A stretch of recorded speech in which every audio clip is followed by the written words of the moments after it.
दशा के डोरे की कहानी। एक सास बहू थी।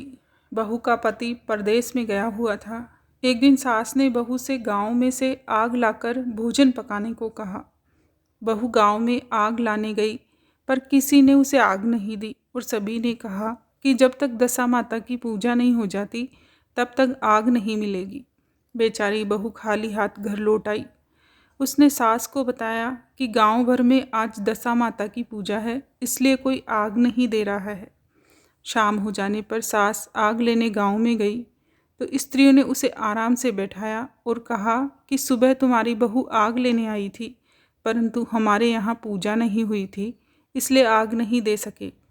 सास आग लेकर अपने घर पहुँची ही थी कि एक आदमी बछड़ा लिए आया और उसके पीछे एक गाय थी।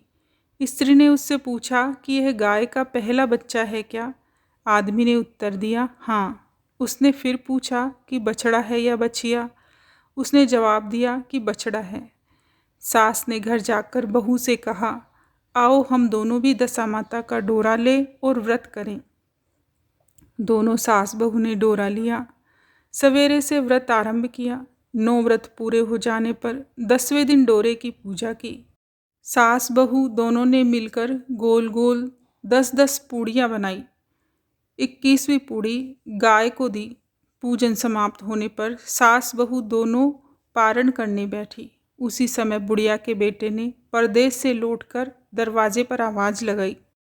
आवाज़ सुनकर माँ ने मन में सोचा कि क्या हुआ, थोड़ी देर बाहर खड़ा रह जाएगा, मैं पारण करने के बाद दरवाज़ा खोलूँगी। इधर बहू ने आवाज़ सुनी तो उसे रुकने का साहस नहीं हुआ। अपनी थाली का अन्न इधर उधर करके झट से पानी पीकर उठ खड़ी हुई।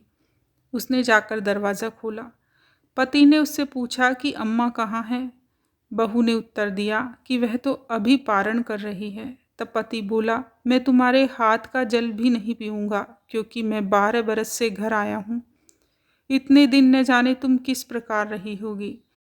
माँ आएगी, वह जल लाएगी, तभी जल पीऊँगा। यह सुनकर स्त्री चुपचाप चली गई। इतने में उसकी माँ पारण कर अपनी थाली धोकर पी चुकी थी। तब वह लड़के के पास गई। लड़के ने माँ के पैर छुए। माँ ने उसे आशीर्वाद देकर बेटे को घर में ले आई। माँ ने थाली परोस कर रखी। बेटा भोजन करने लगा। उसने हाथ में पहला ग्रास ही लिया था कि फिर वो टुकड़े जो बहू ने थाली में इधर उधर फेंक दिए थे अपने आप बेटे के सामने आने लगे। बेटे ने माँ से पूछा, यह सब क्या हो रहा है?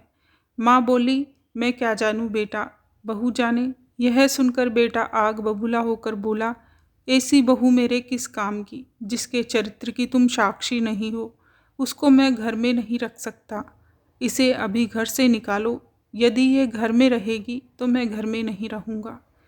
माँ ने बेटे को व्रत के पारण का सब हाल बताकर इस तरह से समझाया, परंतु वह मानने को तैयार नहीं हुआ। वह यही कहता रहा कि इसे घर से बाहर करो तो ही मैं रह सकता हूँ। माँ ने सोचा, बहू को थोड़ी देर के लिए बाहर भेज देती हूँ। जब लड़के का गुस्सा शांत हो जाएगा तब बहू को बुला लूँगी। बुढ़िया ने बहू से कहा, देहरी के बाहर जाकर पेड़ के नीचे थोड़ी देर के लिए खड़ी हो जा। जब बहू पेड़ के नीचे खड़ी हुई तो पेड़ बोला, मुझसे हटकर खड़ी हो, मैं दशा माता के विरोधी को छाया नहीं दे सकता। इस पर वह वहाँ से चलकर घड़ोची के पास गई। घड़ोची बोला, मुझसे हटकर खड़ी हो, मुझ पर इतना भार घड़ों का नहीं है जितना तेरा है। वह वहाँ से हटकर घूरे के ढेर के पास खड़ी हो गई। घूरे का ढेर बोला, मुझ पर इतना भार कूड़े का नहीं है जितना तेरा है, चल यहाँ से हट और कहीं और जाकर खड़ी हो जा। इस प्रकार उसे कहीं भी खड़ा नहीं होने दिया गया। वह अपने मन में बहुत दुखी हुई। वह जंगल में चली गई। जंगल में भूखी प्यासी घूमती फिरती एक सूखे कुएं में गिर गई। वह उसमें गिरी परंतु उसे चोट नहीं आई। वह नीचे बैठ गई। अचानक राजा नल वहाँ शिकार खेलते खेलते वहाँ पहुँच गए। उनके साथी बिछुड़ गए थे। वह प्यास के कारण उसी कुएं पर आए जिसमें वह स्त्री बैठी थी। राजा नल के भाई ने कुएं में पानी के लिए लोटा डाला तो उस स्त्री ने लोटे को पकड़ लिया। भाई ने नल से कहा कि इस कुएं में किसी ने लोटा पकड़ लिया है। तब राजा नल ने कुएं में आकर कहा कि तुम यदि पुरुष हो तो मेरे धर्म के भाई हो और यदि स्त्री हो तो मेरी धर्म की बहन हो, तो तुम जो भी हो बोलो, मैं तुम्हें बाहर निकाल लूँगा। स्त्री ने आवाज़ दी। राजा ने उसे बाहर निकाल लिया तथा हाथी पर बैठाकर राजधानी में ले गया। महाराज को शिकार से लौटकर महलों की ओर आते देखकर सबने महारानी को महाराज के आने की सूचना दी। सेवकों ने एक स्त्री को हाथी पर बैठा देखकर रानी को बताया कि महाराज एक नई रानी भी साथ ला रहे हैं। यह जानकर रानी बड़ी दुखी हुई। इतने में महाराज भी वहां आ पहुंचे। रानी ने हाथ जोड़कर विनती की, महाराज, मुझसे ऐसी क्या गलती हो गई जो मेरे रहते आपने दूसरा विवाह कर लिया। राजा नल ने हंसकर उत्तर दिया, वह तुम्हारी सोत नहीं ननद है, मेरी धर्म की बहन है। तुम्हें उसके साथ अपनी सगी ननद की तरह बर्ताव करना चाहिए। यह सुनते ही महारानी का मुख प्रसन्नता से कमल की भांति खिल उठा। वह बोली, अब तक मैं ननद का सुख नहीं जानती थी, अच्छा हुआ जो मुझे भाग्य से ननद भी मिल गई। राजा ने उसका नाम मुँह बोली बहन रखा और उसके लिए अलग महल बनवाया। उसके दिन अब सुखपूर्वक बीतने लगे। एक दिन राजा की घोड़ी का बच्चा हुआ तो राजमहल की स्त्रियां बधाई गीत गाने लगी। मुँह बोली बहन ने अपनी दासियों से कहा, बाहर जाकर पता करो कि किस बात की बधाई गाई जा रही है। दासियों ने बताया, महाराजा की घोड़ी ने अच्छी घड़ी में एक उत्तम बच्चे को जन्म दिया है, उसकी बधाई गाई जा रही है। मुँह बोली बहन ने कहा, क्या घोड़ी ने पहली बार जन्म दिया है? दासियों ने उत्तर दिया, हाँ। तब मुँह बोली बहन ने महारानी के पास जाकर कहा, आओ भाभी रानी, हम तुम दोनों दशा माता का डोरा लें। रानी ने पूछा, डोरा क्या चीज़ है, मुझे समझाओ। वह बोली, दशा माता के व्रत का यह नियम है कि पहले पहल जब गाय या घोड़ी या स्त्री के प्रसव की खबर सुने तब डोरा लेकर व्रत आरंभ करते हैं। 9 व्रत करने के बाद 10वें दिन डोरे का पूजन करके विसर्जित करते हैं। इसी के साथ उसने पारण का नियम भी बताया। तब महारानी बोली, तुम्हारा व्रत तुमको फले। रानी बोली, मैं बिना नमक की पूड़ी और हलवा खाकर रहने वाली नहीं हूँ, ऐसा खाना खाए मेरे दुश्मन। वह बोली, भाभी, मुझे जो चाहे कह लो, परंतु व्रत के संबंध में कुछ मत कहो। मैं इसी व्रत के उल्लंघन के कारण मारी मारी फिरती आपके देश में आ गई हूँ। महारानी ने उदासीनता के साथ कहा, मुझे क्या पड़ी है, तुम्हें जो अच्छा लगे वह करो, मैंने तो मना कर दिया। मुँह बोली बहन ने श्रद्धापूर्वक डोरा लिया। 9 दिन तक व्रत किए। 10वें दिन विधिवत पूजन किया, बिना नमक की पूड़ी और हलवा बनाया और संध्या के समय पारण करने बैठी। उसी समय उसके पति को अचानक कुछ प्रेरणा सी हुई और वह अपनी माता से आज्ञा लेकर अपनी पत्नी को ढूंढने चल दिया। घूमता फिरता वह राजा नल की राजधानी में पहुंच गया और अपनी पत्नी का पता लगाने लगा। उसने एक कुएं पर कुछ औरतों को बातें करते देखा। एक कह रही थी, राजा की मुँह बोली बहन बहुत ही सुंदर स्त्री है, आजकल उसी का किया हुआ सब कुछ होता है। दूसरी स्त्री बोली, वह सुंदर होने के साथ साथ धर्मात्मा भी है, जब से आई है तभी से उसने सदाव्रत खोल रखा है, उसके दरवाजे से कोई भी व्यक्ति खाली हाथ नहीं लौटता है। तीसरी स्त्री बोली, वह जैसी धर्मात्मा है वैसी सदाचारिणी भी है। चौथी स्त्री बोली, वह सदाचारिणी और सर्वप्रिय भी है, सारी प्रजा उससे खुश है। पांचवी स्त्री बोली, यह सब तो सही है, परंतु अब तक यह पता नहीं चला कि वह कौन है और कहाँ की रहने वाली है। उन औरतों की बात सुनकर वह साधु के वेश में राजा नल की मुँह बोली बहन के महल के द्वार पर जा पहुँचा। वहाँ उसने भिक्षा के लिए आवाज़ लगाई तो द्वारपाल उसे भिक्षा देने लगा। उसने द्वारपाल के हाथों से भिक्षा लेने के लिए मना कर दिया और बोला, भिक्षा देने वाली स्वामिनी के हाथ से ही भिक्षा ग्रहण करूँगा, नहीं तो अपने रास्ते चला जाऊँगा। तब द्वारपाल ने उससे कहा, इस समय वह दशामाता का व्रत करके पारण कर रही है, पारण समाप्त होने के बाद ही वह तुमको भिक्षा दे सकती है, तब तक तुम इंतज़ार करो। वह चुपचाप बैठकर इंतज़ार करने लगा। पारण कर लेने के बाद वह मुट्ठी भर मोती लेकर आई, परंतु सामने अपने पति को पल्ला फैलाए देखकर वह मुस्कुराती हुई लौट गई। दोनों ने एक दूसरे को पहचान लिया था। महारानी ने मुँह बोली ननद को मुस्कुराते देखकर कहा, जब से तुम आई हो आज तक मैंने मुस्कुराते हुए नहीं देखा, आज इस साधु को देखकर हंसने का क्या कारण है? मुँह बोली बहन ने उत्तर दिया कि वह साधु हमारे घर का है। रानी ने पूछा, तब वह ऐसे क्यों आया है? उसने कहा, वह अभी मेरा पता लगाने आया है। महारानी ने राजा नल से कहा, तुम्हारी मुँह बोली बहन के घर के लोग आए हैं। राजा ने कहा, उनसे कह दो कि अभी यहाँ से घर जाकर वह हमारी हैसियत से आए, तब मैं बहन की विदाई करूँगा। राजा नल की मुँह बोली बहन का पति घर आकर अपनी माँ से बोला, तुम्हारी बहू राजा नल के यहाँ उसकी बहन बनकर रह रही है।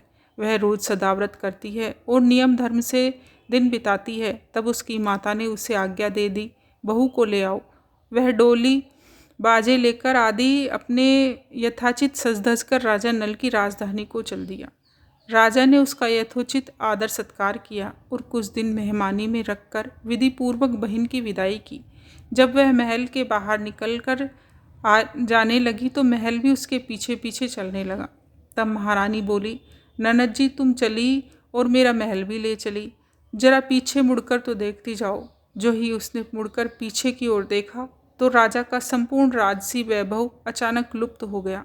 राजा की मुँह बोली बहन तो अपने पति के साथ आनंद से रहने लगी, परंतु राजा नल व रानी का यह हाल हो गया कि वो दोनों अन्न धन को मोहताज हो गए। उनके भोजनालय में बर्तन बजने लगे। राजा नल ने रानी से कहा, अब हमें कहीं दूसरी ओर चले जाना चाहिए, क्योंकि देश चोरी और परदेश भीख बराबर है। रानी पतिव्रता स्त्री थी, उसने राजा की आज्ञा मान ली।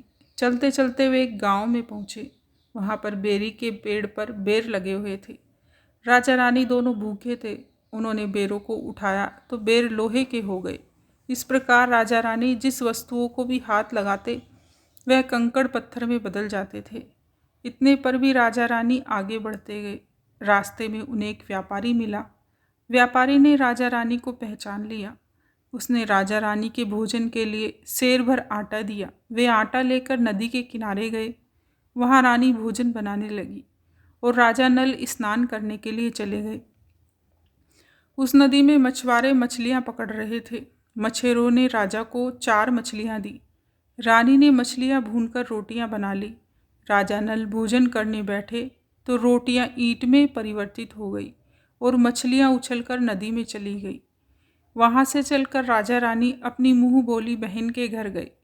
बहन को जब पता चला कि भाई भाभी आए हैं तो उसने सेवकों से पूछा, कैसे आए हैं? सेवकों ने कहा कि भिखारियों के हाल में आए हैं। यह सुनकर उसे बड़ी लज्जा आई। उसने राजा रानी को एक कुम्हार के यहाँ ठहरा दिया। शाम को थाल सजाकर बहन स्वयं भाभी से मिलने गए कुम्हार के घर गई। उसने भाभी के सामने थाल रखा तो भाभी ने कहा कि इस थाल में जो कुछ भी है उसे कुम्हार के चक्के के नीचे रख दो और चली जाओ। ननद थाल का सामान चक्के के नीचे रखकर चली गई। थोड़ी देर में राजा ने आकर रानी से पूछा, कहो बहन आई थी ना, क्या लाई थी? रानी ने कहा, आई तो थी पर जो कुछ लाई थी मैंने इस चक्के के नीचे रखवा दिया है। राजा ने वहाँ देखा तो वह कंकड़ पत्थरों के सिवा और कुछ नहीं था। राजा को समझते देर नहीं लगी कि यह सब बुरी दशा के कारण है। भला वह मेरे लिए कंकड़ पत्थर क्यों लाएगी? अब राजा रानी वहाँ से चलकर अपने मित्र के घर गए। मित्र को लगा, लोगों से पता चला कि किस हाल से आए हुए हैं, तो उन्होंने उत्तर दिया, भिखारियों के हाल से आए हैं। मित्र ने दुखी होकर कहा, कोई बात नहीं, जैसे आए वैसे अच्छे आए, आखिर मित्र हैं, उन्हें महलों में ले आओ। मित्र ने उन दोनों का स्वागत किया, स्वादिष्ट भोजन कराया। एक कमरे में उनके लिए पलंग बिछवा दिए। उस कमरे में खूंटी पर नौलखा हार टका था। आधी रात के समय राजा तो सो गया, परंतु रानी जाग रही थी। रानी ने देखा कि हार वाली खूंटी के पास दीवार में एक मोर का चित्र बना हुआ है। मोर धीरे धीरे हार को निगल रहा है। रानी ने राजा को जगाकर वह दृश्य दिखाया। राजा ने सोचा, यहाँ से चुपचाप भाग चलना चाहिए, नहीं तो सवेरे चोरी का कलंक लगेगा। तब मित्र को क्या मुख दिखाएंगे। बेचारे राजा और रानी ने उठकर जंगल की तरफ चल दिए। दोनों चलते चलते एक दूसरे राजा की राजधानी में पहुंच गए। वहां अतिथि और भिक्षुओं को सदाव्रत दिया जाता था। वे दोनों भी सदाव्रत लेने गए, परंतु उस समय सदाव्रत बंद हो चुका था। वहाँ के अधिकारियों ने कहा, ये लोग न जाने कहाँ से आए हैं और इन्हें देने के लिए कुछ नहीं बचा है, फिर भी इन्हें एक मुट्ठी चने दे दो। उन्होंने इस प्रकार से अनादर और कड़वी बातों सहित दान लेना अस्वीकार कर दिया। वे दानाध्यक्ष की निंदा करते हुए बोले कि ऐसी कंजूसी है तो सदाव्रत देने का नाम ही क्यों करते हैं। दानाध्यक्ष बोला, यह तो बड़ा घमंडी भिक्षुक लगता है, भीख भी मांगता है और गाली भी देता है। इनको हवालात में डाल दो।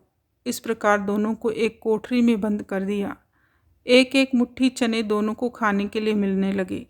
जिस कोठरी में राजा रानी को बंद किया गया था उसी के पास एक आम रास्ता था। एक जमादारनी राजा की गुड़साल साफ कर उसी रास्ते से निकला करती थी। एक दिन वह बहुत देर से निकली। रानी उससे पूछने लगी कि आज तुम्हें इतनी देर कैसे हो गई। वह बोली कि आज राजा की घोड़ी के बछड़ा हुआ है, उसकी टहल में देर हो गई। रानी ने पूछा कि घोड़ी का पहला प्रसव है क्या। जमादारनी ने बताया, पहली बार। रानी ने फिर पूछा, बछड़ा हुआ है या बछड़ी। जमादारनी ने बताया कि बहुत अच्छा बछड़ा हुआ है। यह सुनकर रानी ने राजा से कहा, एक बार मैं तुम्हें तुम्हारी मुँह बोली बहन के डोरे का अनादर किया था, उसी दिन से हमारी दशा बदल गई। मैं आज दशा माता का डोरा लेना चाहती हूँ। राजा ने कहा, परंतु यह पूजा की सामग्री कहाँ से आएगी, उसने नियम धर्म का पालन कैसे होगा। रानी ने उत्तर दिया, दशा माता ही सब कुछ करेगी, मैं तो उन्हीं का नाम लेकर डोरा लेती हूँ, फिर जो होगा देखा जाएगा। रानी ने 9 तार राजा की पगड़ी से और 1 तार अपने आंचल का लेकर अपना डोरा तैयार किया और उस समय से व्रत करने लगी। थोड़ी देर में ही वह राजा अपनी घोड़ी को देखने के लिए उसी रास्ते से निकला। राजा ने नल दंपति को देखा। कोठरी में बंद देखकर पूछा कि वे लोग कौन हैं और इनका क्या अपराध है। पहरेदारों ने कहा, ये लोग भिक्षा लेने आए थे, ये आपको आशीर्वाद देने के बदले गालियां देते थे, इसी कारण दानाध्यक्ष ने इन लोगों को कैद में डाल दिया है। राजा ने कहा, यह तो इनका कोई अपराध नहीं है, इनको मनवांछित भिक्षा नहीं मिली होगी, इसलिए गालियां देने लगे होंगे। इनको संतुष्ट करना चाहिए था, ना कि कैद में डाल देना चाहिए था। इनको अभी आज़ाद करो। राजा की आज्ञा से उसी समय दोनों को कोठरी से बाहर निकाला गया। राजा उनके पाँव में पद्म और माथे पर चंद्रमा देखकर पहचान गया कि यह तो राजा नल और रानी दमयंती है। इस पर उसने दोनों हाथों से हाथ जोड़कर क्षमा मांगी और हाथी पर बैठाकर अपने महल में ले गया। कुछ दिन तक राजा के यहाँ रहकर उन दोनों ने पूरे राजसी ठाट बाट के साथ अपनी राजधानी की ओर प्रस्थान किया। रास्ते में वे पहले अपने मित्र के यहाँ गए। मित्र ने राजा नल की आने की खबर सुनकर लोगों से पूछा कि मित्र आए हैं तो किस हाल में आए हैं। लोगों ने कहा, अब की बार तो राजसी ठाट बाट के साथ हाथी, घोड़े, डंका, निशान, पालकी एवं फौज को साथ लेकर आए हैं। मित्र ने कहा, अच्छी बात है, आने दो, मेरे लिए तो जैसे तब थे वैसे ही अब भी हैं, आखिर है तो मित्र ही। राजा रानी मित्र के महल में गए। मित्र ने उनको आदर सत्कार के साथ उसी स्थान पर ठहराया जिस स्थान पर पहले ठहराया था। आधी रात के समय जब राजा सो रहे थे और रानी पैर दबा रही थी, तब रानी ने देखा कि मोर का चित्र जो पहले हार को निगल गया था उसे उगल रहा है। रानी ने राजा को जगाकर वह दृश्य दिखाया। राजा नल ने अपने मित्र को बुलाकर यह दिखाया। मित्र बोला कि मैंने तब भी तुमको चोर नहीं समझा था और न अब समझता हूँ। यह दृश्य देखकर तुम्हारी बुरी दशा का फल है। आप निश्चिंत रहिए, मेरे मन में कोई मैल नहीं है। मित्र के यहाँ से चलकर राजा रानी अपनी मुँह बोली बहन के यहाँ गए। उसने सुना राजा भाई आ रहे हैं तो उसने लोगों से पूछा, कैसे आ रहे हैं। लोगों ने कहा, जिस प्रकार राजा को आना चाहिए उसी प्रकार से आ रहे हैं। उसने कहा, उनको मेरे महल में ले आओ। जब राजा नल का हाथी बहन के महल की ओर बढ़ा तब रानी ने कहा, आप अपनी बहन के घर जाइए, मैं तो उसी कुम्हार के घर रहूँगी जिसके पहले ठहरी थी। राजा ने कहा, जिस कारण इतने दुख उठाए तुम फिर उससे झगड़ा मोल लेना चाहती हो, यह तुम अच्छा नहीं कर रही हो। परंतु रानी नहीं मानी, वह कुम्हार के घर ही ठहरी। राजा बहन के घर चले गए। शाम को राजा की बहन भाभी के लिए थाल सजाकर कुम्हार के यहाँ आई। उसने भाभी के सामने थाल रख दिया। भाभी सोने चांदी के गहने उतार उतार कर रखने लगी और कहने लगी, खाओ रे मेरे सोने चांदी के गहनों खाओ, हम भूखे नंगे क्या खाएंगे। यह उल्हाना सुनकर ननद बोली, यह उलाहना किसे देती हो? मुझसे उस समय जो कुछ हो सका वो उस समय लाई थी, वही अब भी लाई हूँ। विश्वास न हो तो चक्के के नीचे अब भी देख लो। सचमुच चक्के के नीचे देखा तो वहाँ पर माणिक मोतियों का ढेर लगा था। रानी यह सब देखकर सन्न रह गई। वह बोली, ननद जी, तुम्हारा कोई दोष नहीं है, यह तो हमारी बुरी दशा का परिणाम था। रानी ने ननद का लाया सब सामान तथा उनमें अपनी तरफ से कुछ और जवाहरात मिलाकर ननद को वापस कर दिया, परंतु ननद को पूजा का न्योता देना भूल गई। वहाँ से चलकर राजा सूरा गाय के पास पहुँचे। गाय ने सेना सहित राजा को भरपेट दूध पिलाया। वहाँ से आगे चलकर वे नदी के तट पर पहुँचे तो वहाँ पड़ाव डाला। भोजन बनवाया गया। जब राजा भोजन करने बैठे तो उसी समय नदी में उछलकर गिरी हुई भुनी हुई मछलियाँ अपने आप थाली में गिर पड़ी। रोटियाँ जो ईंट बन गई थी फिर से रोटियाँ बन गई। राजा ने कहा, यह सब क्या हो रहा है? कुछ समझ में नहीं आ रहा है। रानी ने बताया कि ये रोटियाँ और मछलियाँ वे ही हैं जो उस दिन हमें नसीब नहीं हुई थी। मैं यदि आपसे उस समय कहती कि तली हुई मछलियाँ जल में उछल गई हैं और रोटियाँ ईंट बन गई है तो आप कदापि से विश्वास नहीं करते। इस कारण मुझे बहाना बनाना पड़ा था। अब राजा रानी अपनी राजधानी की ओर बढ़ चले। जब राजा की फौज अपनी राजधानी के समीप पहुंची तो वहां के लोगों ने समझा कि दूसरे राजा ने राजधानी पर आक्रमण कर दिया है। वे घबरा गए। वहां के लोग नजराना लेकर राजा से मिलने गांव के बाहर आए, परंतु यह क्या, यह तो अपने ही राजा थे। लोगों का प्रसन्नता का ठिकाना न रहा। वे श्रद्धा भक्ति के साथ महाराज के आगे चलकर उन्हें महल में ले गए। राजा रानी ने महल में प्रवेश किया। रानी ने तुरंत दशा माता की पूजा का प्रबंध किया। उसने उस पूजा में नगर की सब सौभाग्यवती स्त्रियों को बुलाया। भगवती के भोग के लिए सब प्रकार के पकवान बनाए गए। आटे की पूड़ियाँ बनाई गई, हलवा बनाया गया और सुहागिनों को सभी श्रृंगार का सामान और दशा माता की पूजा प्रारंभ हुई। कलश स्थापित करके दीपक को जलाया गया, परंतु उसकी बत्ती जली ही नहीं। इस पर पंडितों ने कहा कि कोई न्योता पाने वाला न्योतने को तो नहीं रह गया है, स्मरण किया जाए, उसके आने पर दीपक जल जाएगा। रानी ने सोच विचार कर बताया कि ननद न्योतने से रह गई है। पंडितों ने कहा कि उसे फौरन बुलाया जाए। राजा ने अपनी रथ भेजकर अपने मुंह बोली बहन को बुलवाया। उसके आते ही कलश का माणिक दीपक प्रज्वलित हो गया। बड़ी धूमधाम से पूजा की गई। अंत में सुहागिनों को भोजन कराकर विदा किया गया। उसी समय राजा ने राज्य में आज्ञा जारी की, मेरी प्रजा के लोग दशा माता का व्रत करें। भगवती माता ने जिस प्रकार राजा नल के दिन फेरे उसी प्रकार सबके सही करे। बोलिए दशा माता की जय।